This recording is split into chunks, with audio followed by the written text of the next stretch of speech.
On a stormy night in the Demon Lord's castle, the ruler summoned his 4 generals: Ermender, the flaming Gat; Sylphid, the storm conjurer; Jinnum, the edgy emo knight; and an unexpected newcomer, the guardian deity of water summoned from another realm.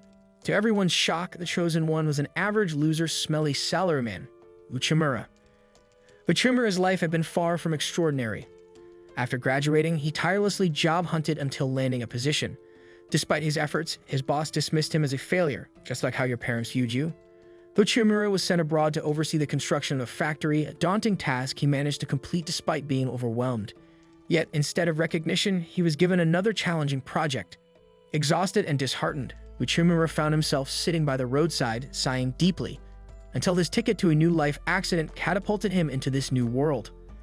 Unlike the typical Isekai hero welcomed by goddesses or priests, Uchimura landed directly in front of the Demon Lord, who stood there menacingly.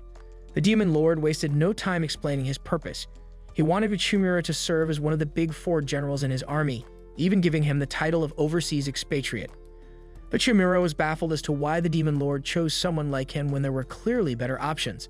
The Demon Lord, however, revealed that he had conducted an extensive background check and was impressed by Uchimura's unacknowledged achievements and relentless work ethic. While flattered by the recognition, Uchimura still hesitated to join. The Demon Lord sweetened the offer with enticing perks: a generous salary, the authority of a company director, the freedom to assemble his own team, and some snow demon cheeks to clap. As a final assurance, he promised that if Uchimura refused, he would safely return him to his world, even though he would be presumed dead. Touched by this unexpected respect, Uchimura was tempted but doubted his worthiness due to his past. Sensing his hesitation, the Demon Lord dismissed Earth's critics as fools who failed to value hard work. Rising from his throne, he passionately declared his intention to help Uchimura unlock his full potential, promising they would achieve greatness together. Before Uchimura could respond, Ermender interrupted, voicing doubts about a mere human serving as a general. Sylphid and Jinnum echoed her concerns. To settle the matter, the Demon Lord proposed a test to prove Uchimura's value.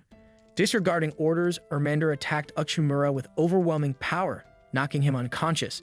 The Demon Lord intervened, clarifying that Uchimura's strength lay in his intellect, not physical prowess.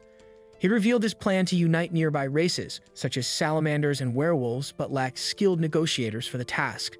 To test Uchimura, he assigned him to persuade the Minotaurs to join the demon army. Reluctantly, Uchimura prepared for the mission, accompanied by Ermender. Along the way, she mocked him relentlessly, calling him slow and feeble. Though intimidated, Uchimura recalled the Demon Lord's words and resolved to prove himself. When they reached the Minotaur chief's chamber, the massive doors alone nearly shattered Uchimura's resolve. Ermender teased him, warning of the Minotaur's aggression, but opened the doors herself. Summoning his courage, Uchimura entered only to be greeted by the sight of no other than her glorious mother. Ermender stepped forward, claiming she could handle the negotiation. However, her confidence quickly unraveled into chaos as her brash approach turned the discussion into a heated argument. The chief, Lord Talius, eventually threw them out. Ermender tried to save face, insisting her strategy was effective and that Talius simply refused their terms. Exhausted but undeterred, Uchimura decided it was up to him to prove his worth and succeed where others had failed. Hearing the Minotaur chief's angry grumbles, Uchimura decided to withdraw temporarily and return later with a plan. Haunted by the intimidating image of Talius, Uchimura struggled to focus. At a nearby bar, memories of his salaryman days surfaced. Clients who repeatedly said no but eventually agreed after persistent efforts. Inspired, he finished his drink, resolved to approach Talius again with a fresh strategy. Meanwhile, Ermender reported Uchimura's supposed failure to the Demon Lord, who urged patience. Skeptical, she hurried back to Talius' chamber, where she found Uchimura holding a sack of hay he referred to as trash. Confused, she asked about his intentions, but he explained that the hay was crucial for his next discussion with Talius. When she dismissed his idea, warning that Talius was impossible to negotiate with, Uchimura calmly reassured her. He explained that negotiation isn't about overpowering a client, but about bridging the cognitive gap between both parties. He emphasized the importance of building trust, starting with direct communication and eye contact. Despite Ermender's doubts, Uchimura entered Talius' chamber with confidence, hand in hand, promising to make things work. Seeing his newfound determination, Ermender realized he was no longer the timid, self-doubting man she had first met. The next morning, Ermender stormed into Talius' chamber after hearing no updates all night. Inside, she found hay scattered everywhere and assumed Uchimura's negotiations had taken place. To her surprise, Uchimura revealed that Talius had gone to meet the Demon Lord to finalize their alliance. Shocked, she demanded to know how he achieved this so quickly. Uchimura explained that Talius had always been open to negotiations, but is secretly at Sunday rejecting offers to test Erminder's resilience. Her impatience and tendency to storm off had led her to believe negotiations had failed each time. Uchimura, however, had taken a different approach. He spent the night understanding Talia's concerns and using calm, persistent dialogue to build trust and find common ground. Later, Talius and the Demon Lord returned, confirming the alliance. Talius apologized for his earlier hostility and praised Uchimura's skillful handling of the negotiations. Offering a firm handshake, he expressed his gratitude. Impressed, the Demon Lord declared Uchimura's test a success and officially appointed him as one of the Big Four generals. As a symbol of his new position, the Demon Lord gave Uchimura a golden bracelet, marking the beginning of his role as the kingdom's overseas envoy. Though Erminder still harbored doubts about Uchimura's abilities, she begrudgingly acknowledged his achievement. With many negotiations ahead, the two set off together. Watching their budding teamwork, the Demon Lord felt hopeful that Uchimura and his generals would bring his army closer to its ultimate potential. Uchimura is beginning to adjust to his role as a demon general. It's nice to have his own office and a supportive superior, but this place still feels unfamiliar. Since he's now officially one of the generals, he decides to introduce himself to the others. He heads to Sylphid's room, knocks, and is surprised when a girl answers. She introduces herself as Sylphid's assistant and informs him that Sylphid is too busy to meet. Though disappointed, Uchimura understands and plans to try again later. Before he can leave, Erminder approaches with urgent news. The Demon Lord has a task for him. The Demon Lord wants Uchimura to help secure support from nearby demi-human nations to strengthen the demon army. Among them, the Ogre tribe is key, as their military power rivals that of the demon army. The Demon Lord aims to negotiate an alliance, but the Ogres are known to be tough negotiators. However, with Uchimura handling the situation, the Demon Lord is confident an agreement will be reached and grants him full authority on the matter. Erminder offers to accompany him to the Ogre tribe. However, Uchimura insists on meeting Jinum first, as she leads the demi-human division and may have useful information about the Ogres. Erminder agrees but refuses to approach Jinum due to a long-standing grudge, instead offering to check on the carriages while Uchimura speaks with her. He then heads to the training grounds, where Jinum is overseeing a session. There, Uchimura is impressed by the combat skills and high morale of her men. After the training, Uchimura asks about the Ogre tribe, but she reveals she doesn't know much, only that their leader, Ogre, is difficult to communicate with, making negotiations challenging. She offers no further help, stating she'd never work with Erminder, and asks Uchimura to leave. As he turns to leave, Uchimura is surprised to see Erminder behind him and questions why she's there and why she's upset. Erminder explains she came to check on him after finishing with the carriages but can't hold back her frustration on seeing Jinum. Eventually, Uchimura and Erminder reach the Ogre's castle but are stopped at the gate and told to wait for permission to enter. Erminder finds it absurd that they are kept outside so long, but Uchimura, familiar with this tactic, explains that Ogre is trying to throw them off and disrupt negotiations. Erminder struggles to hold her temper, but before she acts, Ogre's assistant arrives and allows them inside. As they enter, Uchimura notices how worn the Ogre's armor looks. In the throne room, Erminder begins to speak, but Ogre interrupts, dismissing them. He declares he won't listen unless they surrender, demanding they kill their leader, the Demon Lord, as part of the deal. Erminder is furious and ready to explode, but Uchimura grabs her hand, urging her to stay calm. He explains that Ogre is baiting them and that reacting angrily would play into his hands. Uchimura politely informs Ogre that they'll step outside for a brief conversation.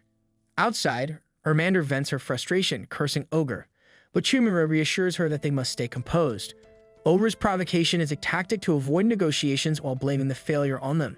Now that she understands Ogre's intentions, Erminder tries to calm herself, though she remains upset by his insult to the Demon Lord. Suddenly, the Ogre's daughter, Oral, appears and introduces herself. She asks for their help in confronting her father and leads them to an empty room. There, she explains the Ogre tribe's dire situation. Their influence and strength among the demi-humans are fading, and many are struggling to find food. But Uchimura and Erminder had already sensed something was wrong from the Ogre's worn equipment and the cold atmosphere in the castle. Oral then reveals that Ogre is ill and his condition is worsening. If he dies under these circumstances, it could spell the end for the tribe. Desperate, she asks Uchimura for help. Though sympathetic, Uchimura scolds her for revealing such critical information so easily. As the chief's daughter, she must be cautious about whom she trusts. Oral insists she trusts Uchimura's character and then makes a shocking request. She asks him to marry her to save the tribe. Uchimura is stunned while Erminder fumes with anger. Oral, however, is serious. She believes that marrying someone as capable as Uchimura is the only way to secure the tribe's future. Uchimura tries to dissuade her, but Oral is determined, even offering to marry him immediately. Erminder firmly stops her. That night, Uchimura reflects on how to navigate the precarious situation. The ogres refuse to negotiate and the pressure is mounting. To clear his mind, he decides to visit a bar. Uchimura sat alone, observing as an imagined version of Erminder argue with the bartender over whether gorillas or lions were cooler. While Uchimura knew a gorilla would easily defeat a lion, Erminder insisted lions were superior because their group is called a pride. The debate snapped Uchimura out of his trance, and he devised a clever plan. The next morning, Uchimura woke Erminder early, apologized for the previous day, and asked for her help with a negotiation. Their first stop was crucial. If successful, it would lead Ogre to request a meeting. A week later, Uchimura and Erminder were summoned to the chief's throne room. As anticipated, Ogre was enraged upon learning that the other tribes had allied with the demon army. A week earlier, Uchimura had shared his strategy with Erminder. Instead of trying to convince the Ogre tribe directly, they would recruit smaller tribes. These tribes, struggling with food shortages, could be swayed with offers of support. Erminder doubted the plan's success, but it worked remarkably well. Uchimura had adapted a tactic he used back on Earth, targeting smaller companies to create demand from larger ones who wouldn't want to be left behind. The alliance between the surrounding demi-humans and the demon army triggered a reaction from Ogre. But Uchimura played the situation carefully, claiming the alliance with smaller groups was purely to aid them in their struggles. This enraged Ogre further, as he hadn't authorized any negotiations. Everything was unfolding as Uchimura planned. Ogre's anger made him easier to manipulate. To escalate matters, Uchimura subtly hinted that the alliances weren't his idea alone and mentioned Oral's involvement. Shocked by his daughter's actions, Ogre confronted her, but Oral explained it was necessary for the tribe's survival. The changing times, coupled with Ogre's age and declining health, demanded adaptation. Uchimura then proposed an alternative, a partnership instead of full allegiance to the demon army. Though it was a bluff, framing it as an equal arrangement appealed to the chief's pride. Ogre requested time to consider, and a few days later, Oral informed Uchimura that her father had agreed to the alliance. While Uchimura was pleased with the outcome, he had another task from the demon lord, choosing an assistant. He considered Erminder, but she misunderstood and became awkward around him. Meanwhile, Oral, grateful for his help in improving her father's diplomacy, offered to be his assistant. Seizing the opportunity, Uchimura accepted, which Oral eagerly agreed to. However, Erminder grew jealous and refused to acknowledge Uchimura, leaving him baffled by her behavior. Oral visits Uchimura in his office to report that the negotiation with the Bearman tribe was successful. She also informs him about an upcoming awards ceremony where he will be recognized for his contributions to the demon army's growth. Uchimura, who has never received an award before, expresses excitement about the occasion. Later, Erminder visits him, bringing along porridge, a staple food of demons. Uchimura finds the porridge bland and mentions his craving for meat. Hearing this, Erminder suggests they go hunting together. She also reveals that they have received a request to eliminate a dangerous magical beast that has killed 5 demi-humans. The orcs had attempted to deal with it but found it too strong, prompting them to seek the demon army's assistance. As they search, Erminder points out some mushrooms and explains that the orcs were attacked while trying to gather them. Suddenly, the beast appears behind them, startling Uchimura. Erminder assures him that she'll handle it.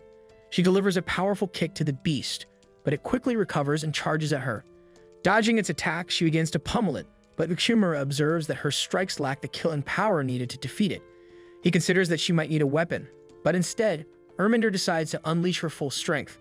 Her gauntlet transforms, and she warns that it will take time for her magic to recover afterward, but she believes this is the only way to defeat the beast. As it charges again, she grabs its tusks, twists its body, and kills it instantly. They bring the beast's remains to the orcs, who celebrate its defeat. One of the orcs offers Erminder the beast's leg, and Uchimura asks if she can cook it. She confidently says she can, planning to grill it over the fire. Expecting a well-prepared steak, Uchimura is shocked when she simply blasts the meat with her flames and declares it ready. Despite his skepticism, he tries the burnt meat and finds it nearly inedible. Spotting an oven nearby, Uchimura asks about it, but Erminder explains that it's expensive and resources like salt are scarce, making proper cooking a challenge. Undeterred, Uchimura decides to use the oven to cook the meat himself. Once prepared, he serves it to everyone, and they are amazed by how delicious it tastes. He offers to teach them how to cook properly, but Erminder warns that this could lower the status of the Big Four. Uchimura counters by explaining that a civilization's development can be measured by its dietary practices. He notes that the orcs' lack of culinary knowledge reflects their resource scarcity. Hermander agrees with his assessment, acknowledging that their country is weaker than the surrounding nations and that changes are necessary. Later that evening, as they prepare to return, Hermander conjures a fireball to light their path and keep wild beasts at bay. She mentions that demi-humans are unable to use magic, which makes Uchimura wonder if Sylphid is a demon or a demi-human. Hermander explains that she isn't certain because Sylphid never attends their meetings, but she assumes he's a demon since he can use magic. As they move forward, Uchimura brings up her recent battle with the magical beast, pointing out that she struggled due to a lack of proper equipment. He acknowledges that her magic takes time to recover and suggests she use weapons or wear armor instead of light clothing. Hermander becomes visibly upset and reveals that she finds his remarks insulting. Frustrated, she tells him to wait for the orcs to escort him back, explaining that his focus on efficiency clashes with demon culture. Before he can respond, she leaps away, leaving him wondering why she's angry. As he considers following her, the sound of wild beasts in the forest convinces him to retreat to the orc village. The next day, Uchimura reports to the Demon King, who questions why he didn't return with Hermander. Uchimura starts doubting his place among the Big Four, but the Demon King advises him to reconcile with her, believing it will broaden his perspective on the world. As Uchimura ponders Hermander's anger, he observes the city, noting the mix of demi-humans and demons. He becomes curious about why demons wear revealing outfits and remembers that they are the only ones capable of using magic. After some research, he learns that a muscular body is a symbol of pride for demons as they train their bodies to enhance their magical power. Their choice of revealing outfits reflects their desire to display their strength. Realizing this, Uchimura understands that his suggestion for Hermander to wear armor was offensive because it implied she should hide her body. Meanwhile, Hermander runs into Oral, who's chopping wood. She confides in Oral, worrying that Uchimura dislikes her because he didn't compliment her physique. Oral reassures her, pointing out that Uchimura doesn't think like demons and might have even misunderstood her outfit. She advises Hermander not to worry as Uchimura is a good person at heart. Later, Uchimura, enjoying a meal at the bar, compliments the bartender's cooking. As he sees the bartender smile at the praise, he has an epiphany. Rushing to find Hermander, he tells her she has an impressive physique. Hermander, thrilled by the compliment, admits she had always wanted him to acknowledge her body. However, the moment quickly turns awkward and Uchimura apologizes for offending her earlier. Hermander also apologizes for leaving him alone in the forest. Uchimura expresses his desire for her to be his partner, which flusters her as she interprets it as a romantic confession. However, it's revealed that he simply wants to continue working alongside her. At the awarding ceremony, the Demon King commends Uchimura for his successful negotiations with other races and presents him with a magic stone as a reward. Uchimura, however, insists that Hermander deserves it and offers it to her. Shocked, she misinterprets the gesture as a public proposal and scolds him for doing so in front of everyone. Meanwhile, Belinda, observing from a distance, realizes that the demons have finally come to respect Uchimura. This then marks the end of today's anime recap. If you enjoyed the video and want more of it, please support the channel by leaving a like and subscribe. Let's help us reach our current goal of 20,000 subscribers.